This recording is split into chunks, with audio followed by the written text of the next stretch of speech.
22 दिसंबर 2015। Christmas की धूम थी स्कूल में। बच्चे खुश थे। क्रिसमस का प्रोग्राम खत्म हुआ था। सब लोग क्लास में वापस आ चुके थे। बस शोर शोर शोर शोर शोर। मैं भी उनके साथ खुश था।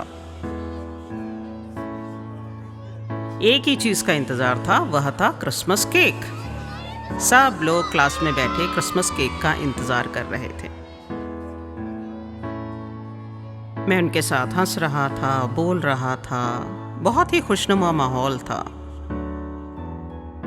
अचानक देखा गलियारे से वैदेही जा रही थी।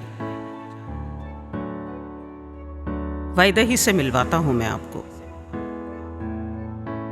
छोटी सी, प्यारी सी, खूबसूरत सी वैदेही। बड़ी बड़ी आंखें। काजल लगाना मना है स्कूल में, फिर भी हल्का सा काजल उसकी आंखों में हमेशा लगा रहता है। वह निकली, अचानक लगा कुछ गड़बड़ है। वह वापस निकली, उसको थोड़ा ध्यान से देखना हुआ। अब यकीन हो चला वैदेही कुछ परेशान है। ऐसे ही बच्चों के साथ हंसते बोलते मैं समय गुजारने की कोशिश कर रहा था कि केक आने तक किसी तरह इन लोगों को बिजी रखूं। फिर देखा फिर वैदेही गलियारे में। फिर देखा फिर वैदेही वापस अपनी क्लास में। बहुत खुश मिजाज बच्ची है। आज न मालूम क्यों वह कुछ परेशान सी है। अपना बच्चा है, बच्चे से प्यार करते हैं। ये बच्चों को उनके माँ बाप 6 घंटों के लिए हमारे हवाले सौंप देते हैं और हम इनकी दुनिया बन जाते हैं। ये 6 घंटे वो जो हमारे साथ गुजारते हैं, ये इनकी ज़िंदगी के बहुत हसीन और खूबसूरत घंटे होते हैं। क्यों? क्योंकि यहाँ हंसते हैं, खेलते हैं, पढ़ाई होती है। पढ़ाई भी बहुत खुशनुमा माहौल में होती है। यहाँ किसी भी तरह से किसी भी बच्चे को किसी भी तरह का दर्द देना, उसको किसी तरह की सज़ा देना, ये सब हमारे स्कूल में कम से कम मना है। चलिए आज अपनी वैदेही से कुछ गुफ्तगू करते हैं। यह वैदेही का चौथा चक्कर था गलियारे में। मुझसे रुका नहीं गया और मैं बाहर कूद पड़ा। सच में मैं कूद पड़ा, क्योंकि मैं दौड़ता हुआ दरवाजे से बाहर निकला गलियारे में उसको रोकने के लिए। वैदेही रुको, रुको वैदेही, कहाँ चली? वैदेही ने मेरी तरफ नहीं देखा। उसने गर्दन और झुका ली और मैंने फर्श पर उसका आंसू गिरा हुआ देखा। आंसू की वह बूंद मुझे झंझोड़ रही थी। मुझसे उससे बात करने को कह रही थी और मैं अपने आप को रोक नहीं पा रहा था। वैदेही सीधा वॉशरूम चली गई। अब उसे मालूम था मैं बाहर खड़ा हूँ, इंतज़ार कर रहा हूँ, गलियारे में हूँ। शायद इस वजह से उसने ज़्यादा वक्त लिया।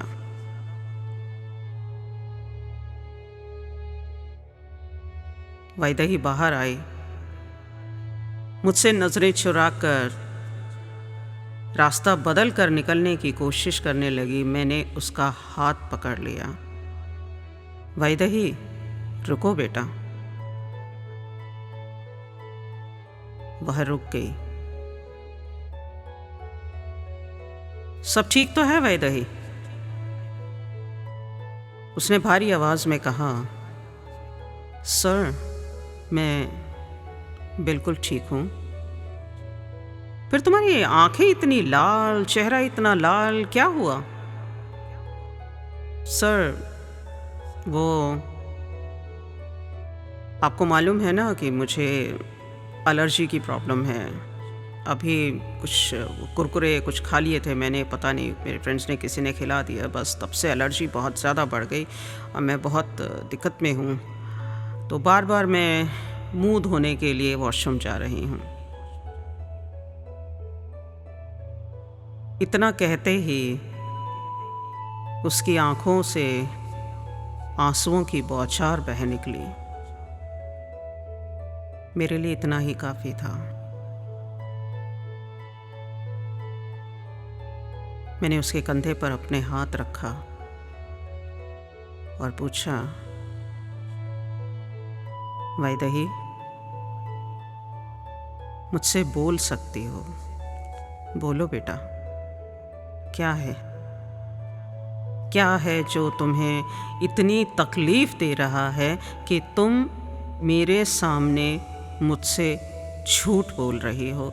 वैदेही, तुम मुझसे झूठ नहीं बोल सकती हो। मैं तुम्हें कितने सालों से यहाँ देख रहा हूँ, तुम मुझसे झूठ नहीं बोल सकती हो वैदेही। ऐसा क्या है जो तुम्हें इतना सता रहा है कि तुम इतनी ज़्यादा परेशान हो? उसकी सिसकियाँ मेरे को और तकलीफ़ दे रही थी, मुझे कुछ पूछने और समझने के लिए प्रेरित कर रही थी।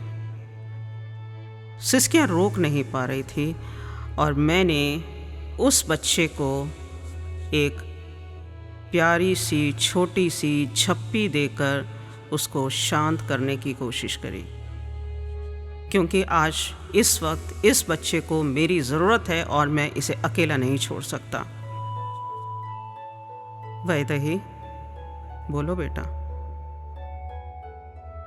सर, वो सर है ना, पता नहीं सर उनको मेरे से क्या प्रॉब्लम है सर, पिछले 3 साल से पढ़ा रहे हैं सर। ठीक है, मेरी हैंडराइटिंग ख़राब है सर, मैं एक्टिविटीज़ के लिए जाती हूँ, डांस के लिए जाती हूँ सर। मैं अच्छा नाचती नहीं हूँ, लेकिन मुझे ना डांस करना बहुत अच्छा लगता है सर। लेकिन वो सर है ना, वो बहुत डांटते हैं सर। क्या मैं इतनी बुरी हूँ?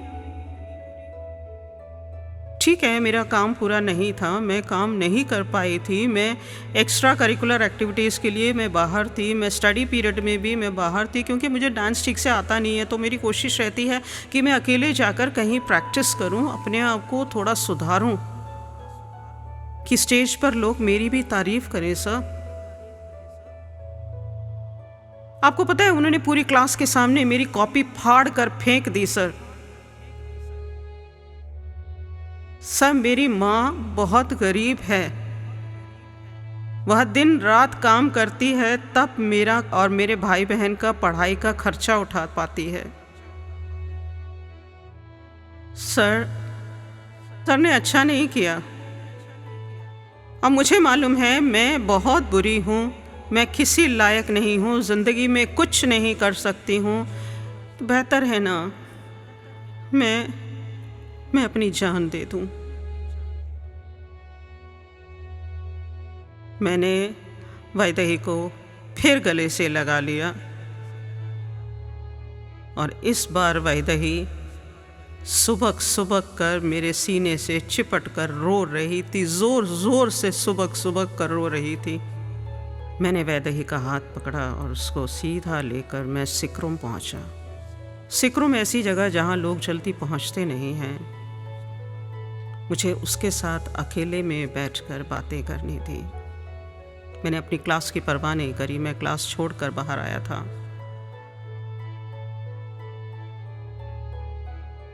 बैठो वैदेही, पानी पी लो। कांपते हाथों से उसने गिलास लिया और पानी पिया।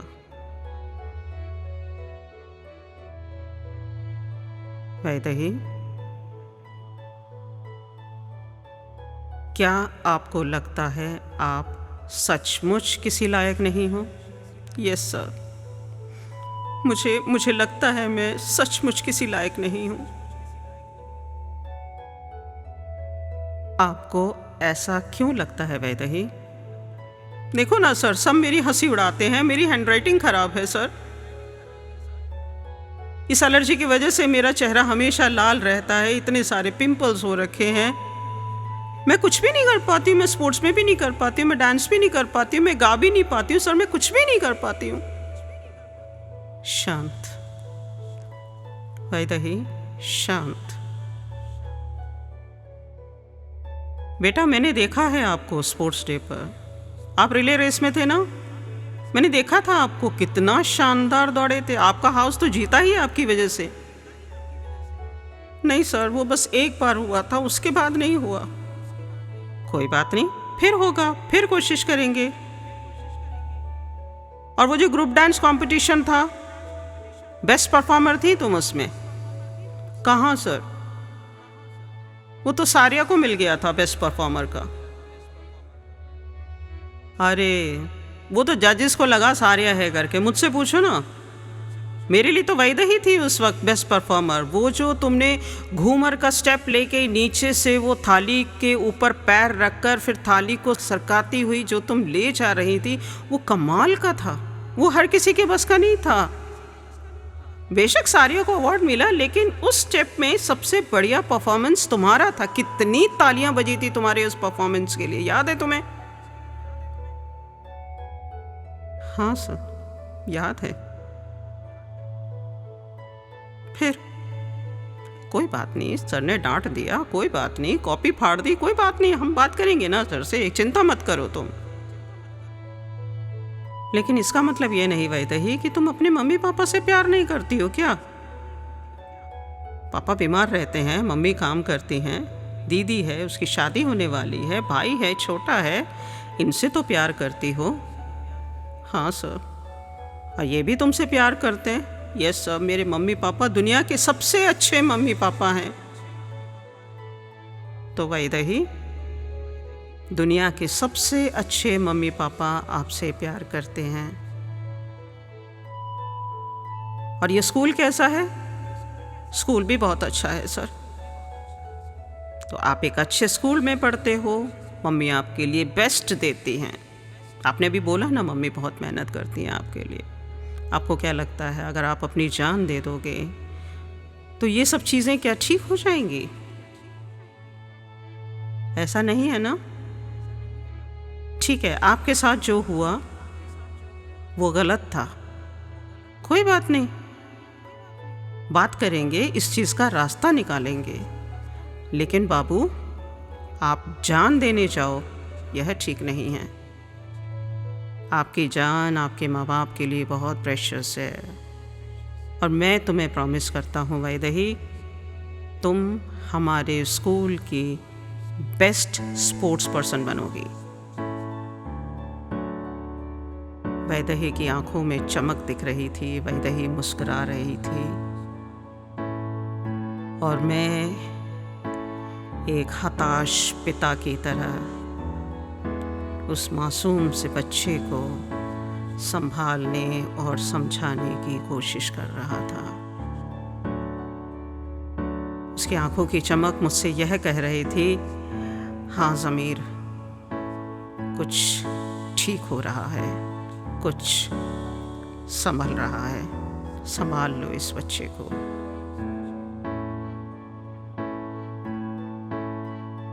वैदेही, तुम यहीं बैठो, मैं तुम्हारे लिए जूस लेकर आता हूँ।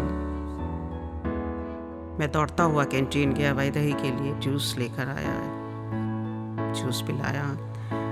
वैदेही थोड़ा सा नॉर्मल हुई थी। वह सिक रूम से निकलते निकलते वापस दौड़कर आई। उसने एक जोर की झप्पी मुझे पाई, और शायद वो झप्पी इस वक्त मेरे लिए जादुई झप्पी थी। मैं खुश था क्योंकि वैदेही खुश थी। और दोस्तों, मैंने वैदेही को उस 8वीं क्लास की हैरान परेशान छोटी सी प्यारी सी गुड़िया सी वैदेही को बढ़ते देखा। और जानते हैं आप, वह हमारे स्कूल की स्पोर्ट्स कैप्टन बनी। कितने मेडल्स, कितने कप्स, सीबीएसई के ओवरऑल चैम्पियनशिप्स, जहाँ जाती थी वैदेही थी, वैदेही छा जाती थी। और मैं भी कभी कभी मौका ढूंढ लेता था कि स्पोर्ट्स पर्सन के साथ इनके इंटर स्कूल इवेंट्स या फिर zonal level, state level, district level, जो भी लेवल्स होते थे, मैं कोई ना कोई बहाना करके मैं भी स्पोर्ट्स टीचर के संग हो लेता था उसके इवेंट्स देखने के लिए। क्योंकि वैदेही को देखना, जब वैदेही दौड़ती थी ऐसा लगता था हवा में उड़ रही है। एक जज्बा था उसमें, एक लगन थी, एक जुनून था कि मुझे जो करना है मुझे बेस्ट करना है और मैं किसी से कम नहीं। आज मैं वैदेही को YouTube पर देखता हूँ, कमाल की भरतनाट्यम डांसर, कितने परफॉर्मेंसेस, हर परफॉर्मेंस में जादू। जब उसके पांव घुंघरू समेत थिरकते तो मुझे वह वैदेही नज़र आती जो उस वक्त कॉरिडोर में दौड़ दौड़ कर बार बार वॉशरूम जा रही थी, सिर्फ इसलिए कि वह अपने आप को तैयार कर रही थी कि वह बिल्डिंग से कूदकर अपनी जान दे दे। ऐसा नहीं हो सकता था। वैदेही एक जीवन है, वैदेही एक लक्ष्य है और वैदेही उस लक्ष्य को प्राप्त करने का एक जुनून है। इस जीवन को, लक्ष्य को और जुनून को मैं तबाह नहीं होने दे सकता था। खुश हूँ, वैदेही खुश है, मैं भी खुश हूँ। बस यहीं तक थी मेरी और वैदेही की कहानी। आप सभी को मेरी तरफ से धन्यवाद। नमस्ते।